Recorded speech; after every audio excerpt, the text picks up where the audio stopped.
महाराष्ट्रात जोरदार राजकीय उलथापालथ होत असताना आपल्यासोबत आहेत महाराष्ट्राचे सर्वोच्च राजकीय नेते शरद पवार. पवार साहेब, मला विचारायचं आहे की मुंबईत झालेल्या दहशतवादी हल्ल्यानंतर काँग्रेस आणि राष्ट्रवादीचं जे सरकार होतं त्याची विश्वासार्हता गेली असं आपल्याला वाटतं का? प्रश्न केवळ एखाद्या पक्षाच्या संबंधीचा हा प्रश्न नाही आणि मुंबईत जे काही घडलं याच्यामुळे फक्त मुंबईच्या पुरतं किंवा महाराष्ट्राच्या पुरतं सीमित काही हा प्रश्न आहे हे मी मान्य करत नाही. मुंबई ही हिंदुस्थानची आर्थिक राजधानी आहे आणि देशाच्या आर्थिक राजधानीवर अशा प्रकारचा हल्ला बाहेरच्या देशातून होणं हा या देशावरचा हल्ला मी समजतो. हो, अतिशय गंभीर अशा प्रकारची स्थिती मी याच्यामध्ये समजतो. आणि हा जो हल्ला झाला याची नोंद समाजातल्या सगळ्या घटकांनी, मग कोणी प्रशासक असतील, कोणी सत्ताधारी असतील, कोणी विरोधी असतील, कोणी संसदेतले असतील किंवा सामान्य नागरिक असतील, आम्हा सगळ्यांना ह्याच्यातून काहीतरी लढा घेतला पाहिजे आणि ही अशी स्थिती परत हिंदुस्थानामध्ये होणार नाही त्या दृष्टीने जे जे काही उपाय करावे लागतील ते आम्हाला सगळ्यांना करावं लागेल. इथं नुसती कारणं आणि दोष हा कुणावर ढकलून अशा प्रकारच्या परिस्थितीला उत्तर सापडेल असं मला वाटत नाही. आपण म्हणताय उपाययोजना करायला हव्या, तशा उपाययोजनांची सध्या चर्चाही सुरू आहे. आर पाटील यांनी राजीनामा दिलाय. आपल्याला असं नाही वाटत की राजीनामा द्यायला खूप उशीर झाला? नाही, अजिबात नाही. त्याचं कारण असं आहे की हा प्रकार झाल्याच्या नंतर तिसऱ्या दिवशीच आर पाटलांची एक मनस्थिती अशी होती की याची जबाबदारी मी घ्यावी आणि राजीनामा द्यावा. मी त्यांना स्वच्छ सांगितलं अजूनही संघर्ष चालू आहे. एंटायर ऑपरेशन जोपर्यंत पूर्ण होत नाही तोपर्यंत मैदान सोडता कामा नये. मैदानामध्ये राहावं लागेल, परिस्थितीशी सामना करावा लागेल. ऑपरेशन संपल्याच्या नंतर तुम्ही काही निष्कर्षाशी आला, माझी काही त्याच्याबद्दल हा तुमचा अधिकार आहे. आणि तसा प्रकारचा निर्णय त्यांनी काल घेतला, मला कळवला आणि आज त्याची अंमलबजावणी त्यांनी. पण आपल्याला असं नाही वाटत का की महाराष्ट्रातलं जे नेतृत्व आहे ते पुरेसं गांभीर्याने विचार करत नाही? कारण की आर पाटील म्हणाले ही छोटीशी गोष्ट होती, किंवा विलासराव देशमुख चित्रपट तारकांना घेऊन ताज हॉटेलमध्ये जातात, तर गांभीर्य नाहीये. आर पाटील छोटीशी गोष्ट होती असं अजिबात कुठं म्हणलेलं नाही. खूप वेळेला महाराष्ट्रातल्या लोक आमच्या सहकार्यांना, विशेषतः ज्यांची पार्श्वभूमी ग्रामीण असते, त्यांची हिंदी किंवा इंग्लिशच्या संबंधीची समस्या निर्माण होऊ शकते. पण त्यांनी काहीतरी छोटीशी गोष्ट होती वगैरे इतकं इरेस्पॉन्सिबल अशा प्रकारचा नेता नाही, तो जबाबदार नेता आहे. आणि किती अस्वस्थ होता हे मी बघितलेलं आहे. माझा मिनिटाला माझा सातत्यानं कॉन्टॅक्ट त्यांच्याशी होत होता एकंदर परिस्थितीच्या संबंधी. पण एक आहे की त्यांनी असं ठरवलं की याच्यात मी गृहखात्याची जबाबदारी माझ्याकडे आहे आणि मला असं वाटतं की ही नैतिक जबाबदारी मी घेतली पाहिजे आणि योग्य वेळी त्या संबंधीची कारवाई केली पाहिजे. त्याने हा निर्णय घेतला. विलासराव देशमुखांबद्दल बोलायचं झालं तर मी त्यांच्याबद्दल बोलू शकणार नाही, कारण हे संयुक्त सरकार आहे, कोअलिशन गव्हर्नमेंट आहे. त्याच्यातल्या माझ्या पक्षाच्या सहकार्याच्या संबंधी भूमिका मांडण्याचा अधिकार मला आहे. त्यांच्या संबंधी मी भाषण. सध्या काँग्रेस पक्षाने म्हटलंय की महाराष्ट्राचे नवे मुख्यमंत्री कोण असतील हे आम्ही राष्ट्रवादीशी चर्चा करून ठरवू. आपण कोणत्या प्रकारच्या सूचना देणार आहात? आपण असं आहे की हे तुम्ही सांगता मला काँग्रेसच्या कुठल्याही नेतृत्वाने या संबंधी चर्चा करण्याच्या संबंधीचा प्रस्ताव माझ्या पुढे दिलेला नाही. ज्या वेळेला माझ्याशी समजा कोणी चर्चा करेल त्यावेळेला मी जरूर माझी मतं मागितली तर मतं देईन, नाहीतर कोण मुख्यमंत्री करायचा हा प्रवृत्ती काँग्रेस पक्षाचा नाही. पण कशा प्रकारचं नेतृत्व आज महाराष्ट्राला हवं ही गोष्ट आहे. आज महाराष्ट्रातल्याच नव्हे तर देशातल्या सर्वसामान्य माणसांना विश्वास देण्याची गरज आहे.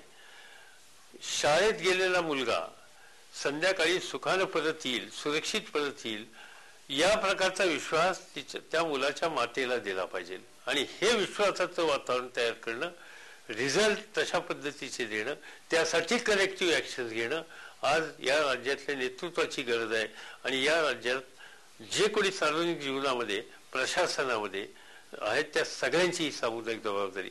ज्या वेळेला आतंकवादी हल्ले होतात त्याची जबाबदारी फक्त कोणीतरी पोलिसांच्यावर टाकणं किंवा आणखीन कुठेतरी गृहमंत्र्यांच्यावर टाकणं हे बरोबर नाही. त्या सगळ्यांची जबाबदारी आहे, त्यांनी ती जबाबदारी पार पाडली पाहिजे. त्यासाठी त्यांनी जी काही खबरदारी घेतली पाहिजे ती आहे.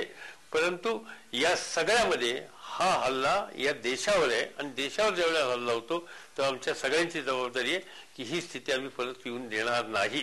बरोबर आहे. आपण म्हणालात काँग्रेसबद्दल मी बोलणार नाही, पण राष्ट्रवादीबद्दलच जर बोलायचं झालं, आता नवे उपमुख्यमंत्री कोण होतील याविषयी आपण काही सांगू शकाल आम्हाला? नाही, आमच्या पक्षामध्ये असे निर्णय हे लोकप्रतिनिधी घेतात. मी आमच्या नेहमीच्या पद्धतीनुसार महाराष्ट्राचे आमचे जे अध्यक्ष आहेत अरुण गुजराती, त्यांनी उद्याच्यालाच पक्षाच्या विधिमंडळ सदस्यांची बैठक पक्षाचा विधानसभेतला नेता निवडीच्या संबंधी बोलवलेली आहे आणि त्या ठिकाणी लोकशाहीच्या पद्धतीनं नेत्याची निवड होईल. आपण म्हणता आपण पुढच्या गोष्टी चांगल्या व्हाव्यात म्हणून काही उपाययोजना करायला हव्यात, पण आपल्या मागच्या चुकांमधून आपण काही शिकलो नाही असं वाटत नाही का? कारण की 93 साली पण शस्त्रास्त्र ही सागरी मार्गाने आली होती, आज पुन्हा एकदा त्याच मार्गाचा वापर झाला. ऍब्सोल्युटली चुकीचं आहे. 93 सालचा संबंध प्रकार तो मी हँडल केला होता. 93 साली बॉम्बस्फोट झाल्याच्या नंतर 48 तासामध्ये मुंबई शहर 100% पूर्वस्थितीवर आलेलं होतं. जगातल्या लोकांनी येऊन पाहिलेलं आहे आणि हे मुंबईचं प्रशासन, मुंबईचं पोलीस आणि त्याही पेक्षा जास्त मुंबईचा सर्वसामान्य नागरिक त्याच्या सहकार्यामुळे हे घडू शकलेलं होतं. काल झालेला प्रकार आणि त्यावेळच्या प्रकारात पहिला फरक हा आहे की त्यावेळेला घडलेला प्रत्येक प्रकार हा आपल्या भारतीय लोकांनी केलेला होता. भले त्यांनी शिक्षण पाकिस्तानमध्ये जाऊन घेतलेलं असेल, त्यांना कदाचित हत्याराची सपोर्ट हा बाहेरनं झालेला असेल, पण करणारे लोक सगळे आपल्या देशातले होते आणि त्यामुळं ती स्थिती आजच्या स्थितीसारखी नव्हती. आजची स्थिती जी प्राथमिक माहिती पुढे आलेली आहे त्याच्यावरून आज या हल्ल्यामध्ये सहभागी झालेला प्रत्येक कोणी असेल ती व्यक्ती ही भारताच्या बाहेरून आलेली होती. तिने सागरी किनाऱ्याचा वापर केलेला होता. महाराष्ट्रासारख्या राज्यामध्ये 750 किलोमीटरचा सागरी किनारा आहे आणि 750 किलोमीटरचा सागरी किनारा तिथं काहीतरी पोलीस चौकी काढून किंवा गस्त घालून तेवढं प्रोटेक्ट करणं सोपं नाही. माझ्याकडे फिशरी डिपार्टमेंट आहे. मला दर महिन्याला शिकायती येतात, तक्रारी येतात की आमचे फिशरमन पाकिस्तानच्या हद्दीमध्ये गेले, आंतरराष्ट्रीय सीमा जी लिमिट आहे ती उकळून गेले आणि तिकडे अरेस्ट झाले. त्यांचे फिशरमन इकडे अरेस्ट झाले. आमचे फिशरमन श्रीलंकेला अरेस्ट झाले. त्यांचे फिशरमन चेन्नईला अरेस्ट झाले. ह्या गोष्टी नेहमी होत असतात. एक गोष्ट लक्षात घेतली पाहिजे की समुद्र किनाऱ्यापासून आंतरराष्ट्रीय सीमा ही 12 नॉटिकल माईलवर आहे. 12 नॉटिकल माईलच्या नंतर संपूर्ण समुद्र हा सगळ्या जगासाठी खुला आहे आणि त्या 12 नॉटिकल माईलाची जी समजा महाराष्ट्राची हद्द असेल 750 किलोमीटर, त्या 750 किलोमीटरमध्ये कुठून तरी एखादं पडाव आणणं हे इतकं कठीण आहे असं दिसत नाही. त्याच्यावर काळजी घेतली पाहिजे, सर्व्हेलन्स असला पाहिजे, पण आपली सुरक्षा यंत्रणा मग कुठेतरी कमी पडते असं म्हणायचं आहे. असं नाही मी एकदम म्हणणार. त्याच्यामध्ये वाढ करण्याची निश्चितपणानं गरज आहे, पण हे आपण दुर्लक्षित करून चालणार नाही की 750 किलोमीटर मध्ये किंवा हिंदुस्थानची टोटल सागरी किनारा 11,000 किलोमीटरचा आहे. 11,000 किलोमीटर मध्ये आम्ही काही फरलांगावर कुणी काही असं उभं करू शकणार नाही. पण गस्त चांगली ठेवली, इंटेलिजन्स उत्तम ठेवला आणि मुख्यतः किनाऱ्यावरच्या सगळ्या घटकांच्या मध्ये एक प्रकारची आपण जागृती करू शकलो तर माझी खात्री आहे की याला आपण तोंड देऊ शकतो. आपण 93 विषयी बोलत होतात त्यावेळेस आपण स्वतः राज्यात होतात. आपण म्हणालात 48 तासात परिस्थिती पूर्वपदावर आली होती. आता पण मुंबईत आपण जाऊन या सर्व गोष्टी शांत करू शकत होतात, लोकांना आवाहन करू शकत होतात. यंदा आपण तसं का नाही काही? मी यावेळेस सुद्धा ताबडतोब मी प्रधानमंत्र्यांच्या बरोबर तिथंच गेलो आणि मी मुंबईतच होतो. फक्त मी मीडियाच्या पासून टाळत असतो, कारण काही लोकांना आपण काहीतरी भयंकर करतो हे दाखवण्याच्या मध्ये फार महत्व वाटतं, स्वारस्य वाटतं. मला त्याच्यात रस नाही. मला आपली जी काही मदत होत असेल यंत्रणेला अशा काळामध्ये मदत केली पाहिजे. आपला अडथळा त्यांच्या कामाला होता कामा नये असा दुहेरी माझा दृष्टिकोन होता. मी सांगणं बरोबर नाही, पण त्या 3 रात्रीमध्ये मी 1 सेकंद सुद्धा झोपलेलो नव्हतो. मिनिटाला सेकंदाला त्याचा आम्ही जायजा घेण्याच्या संबंधीचा प्रयत्न करत होतो. पण काही लोकांना एक आनंद वाटतो की सगळीकडे जाऊन आपण आहोत हे दाखवावं, कॅमेराशी बोलावं.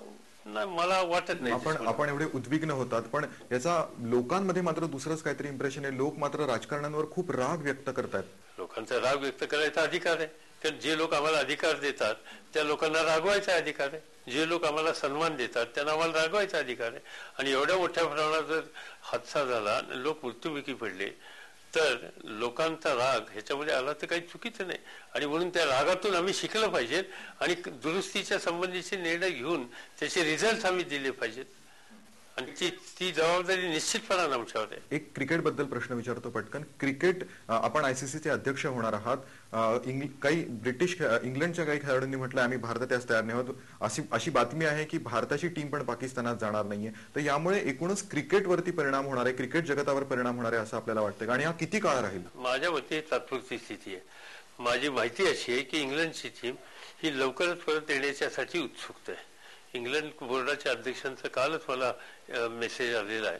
त्याच्यामध्ये लवकरात लवकर परिस्थिती नॉर्मलाइज होऊन आम्हाला त्या ठिकाणी राहिलेले उर्वरित सामने खेळायला आनंद वाटेल अशा प्रकारचा अर्थ त्यांनी दिलेला आहे. पाकिस्तानच्या संबंधीची जी स्थिती आहे की कधीही भारताच्या बाहेर ज्या वेळेला आपला संघ जातो तत्पूर्वी आम्ही परराष्ट्र मंत्रालयाचा क्लिअरन्स घेत असतो.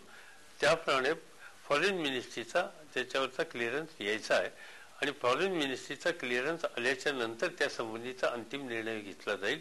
बोर्ड या संबंधीचा निकाल घेत नाही, आपलं सरकार या संबंधीचा निर्णय घेत. भारताची टीम पाकिस्तानात जाऊ शकते असं आहे की जर केंद्र सरकारने, इंटेलिजन्स एजन्सीनी, होम मिनिस्ट्रीनी, फॉरेन मिनिस्ट्रीनी क्लिअरन्स दिला तर काही अडचण म्हणजे ज्या बातम्या आहेत की टीम जाणार नाहीये त्या बिनबुडाच्या असं म्हणायला लागेल. मला माहिती नाही ते कशाच्या आधारे आहेत. मला फक्त प्रोसिजर माहिती आहे आणि प्रोसिजर प्रमाणे मी कालच सहजच चौकशी केली त्यातल्या काही वरिष्ठ अधिकाऱ्यांची. त्या संबंधीचं कम्युनिकेशन तुम्ही काही बोर्डाला पाठवलंय का? त्यावेळी आम्ही पाठवलेलं नाही, पण आम्ही लवकरच एक पाठवू. शेवटचा प्रश्न विचारतो. मुंबई आणि महाराष्ट्रातले लोक सध्या धास्तावले आहेत, त्यांना आपण काय सांगू इच्छिता? नाही, असं आहे की लोक अस्वस्थ होणार, धास्तावले होणार याच्यामध्ये काहीच चूक नाही. पण ज्या वेळेला देशात संकट येतं त्यावेळेला आम्हाला असं घाबरून चालणार नाही. प्रत्येकाने आपली जबाबदारी घेतली पाहिजे. प्रशासकांनी आपली जबाबदारी घेतली पाहिजे, सुरक्षा दलांनी आपली जबाबदारी घेतली पाहिजे, सर्वसामान्य नागरिकांनी सुद्धा आपली जबाबदारी घेतली पाहिजे. सिक्युरिटी, त्या संबंधीचा धोका हा संपूर्ण देशवासियांना निर्माण होणारा धोका आहे, संपूर्ण देशाला आहे. म्हणजे मी पूर्वीच्या जुन्या ज्या वेळेला मी कागदपत्रांना आजूबाजूच्या देशांचं वाचन करतो, ज्या वेळेला दुसऱ्या महायुद्धाच्या वेळेला इंग्लंडमध्ये रोज बॉम्ब हल्ले होत होते, चर्चिलचं नेतृत्व होतं, पण सबन इंग्लिश वर्ग आपल्या कामातून कुठेतरी धास्तावलेल्या परिस्थितीवर नव्हता, त्याही परिस्थितीचा सामना करत होता. तुम्हाला मला आज या परिस्थितीचा सामना करण्याची मानसिकता करावी लागेल. पण याचा अर्थ फक्त नागरिकांच्या ढकलून चालणार नाही. या संबंधीची नियंत्रण करण्याची आणि सुरक्षतेचं कवच मजबूत ठेवण्याच्या संबंधीची जबाबदारी ज्या सगळ्या घटकांच्यावर आहे त्यासाठी त्यांना लागणारी आधुनिक आयुधं आहेत, त्या सगळ्या गोष्टींची पूर्तता करावी लागेल, प्रशिक्षण द्यावं लागेल आणि लोकांना विश्वास द्यावा लागेल आणि मुख्य या अतिरेकी शक्तींना संदेश द्यावा लागेल की भारतामध्ये घडलं तर एकदा घडलं, हे पुन्हा या देशातले लोक खपवून घेणार. एकच शेवटचा प्रश्न विचारतो. या मुद्द्याचं जोरदार आता राजकारण होताना आपल्याला दिसतंय. हा मुद्दा निवडणुकीमध्ये येणार आहे का आणि निवडणुका समोर ठेवूनच हे सर्व राजीनामे दिले जातात असं आहे की पहिल्यापासून सगळ्यांनी सुरुवातीला हा प्रकार झाला त्यावेळेला आम्ही हे राजकारण इथं आणणार नाही सांगितलं आणि राजकारण इथं आणणार नाही सांगून दुसऱ्या दिवशीपासून त्याच्यामध्ये काही राजकीय श्लेष काढण्याच्या संबंधीचा प्रयत्न कोणी केला, मी काही त्यांना दोष देऊ इच्छित नाही. लोकशाहीमध्ये ज्याला त्याला आपली मतं मांडायचा अधिकार आहे. राजीनाम्याच्या संबंधीचा प्रश्न, निवडणुकीचा राजीनाम्याचा काय संबंध आहे याच्यामध्ये? असं आहे की ज्यांनी आर पाटलांनी आपल्या हातातली सत्ता सोडली आणि त्याच्यामध्ये माझ्यावरची नैतिक जबाबदारी मी स्वीकारतो हे म्हणले, याच्यात राजकारण नाही. याच्यामध्ये निश्चितपणाने त्यांनी ही जबाबदारी आपल्याकडे होती हे जाहीरपणाने कबूल केलेलं आहे. त्यालाही एक गट्स लागतात आणि त्या गट्स त्यांनी दाखवलेत. त्यामुळे मी त्याच्यात काय राजकारण नाही किंवा त्याचा काही निवडणुकीचा संबंध नाही.